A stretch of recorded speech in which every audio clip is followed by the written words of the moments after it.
edtech in the Evergreen School District. Have you ever wondered how to work with a PDF?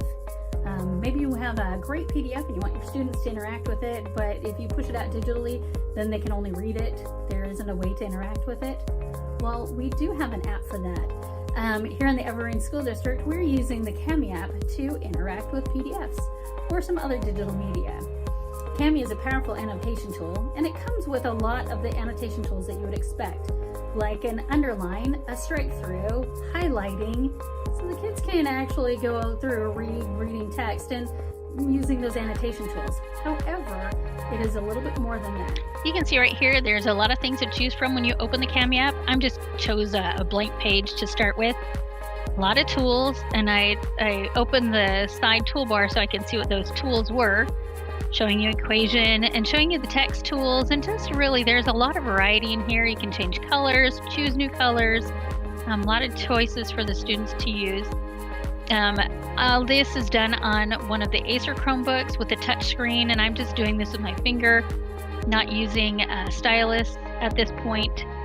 Adding a comment, so I got to add a comment on the side. This is a PDF that I brought in from LearnZillion, and I'm showing you the circles and stars recording sheet, and I can use that recording sheet just right on a Chromebook, adding my name and my partner's name. We're going to play this game together. I can use shapes that are pre-drawn, or I can just write on it. This is an illustrative math task. You can see that I'm just using the annotation tools and using the drawing tool to underline and to circle the problem solving.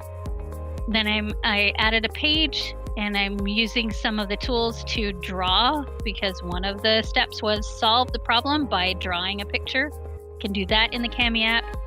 I can also add some more information by circling the correct answer for letter C.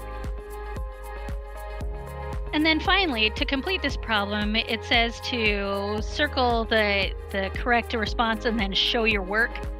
And I'm gonna use the commenting tool to show my work and talk through the problem. The screen capture tool can capture the sound. So you can see here that I am going to send that back to my teacher, and they will see what I've done. Thanks for taking a look at the Cami app with me today. And if you would like any more information on how to use the Cami app with your students, you can contact one of your building edtech TOSAs. They would be happy to help.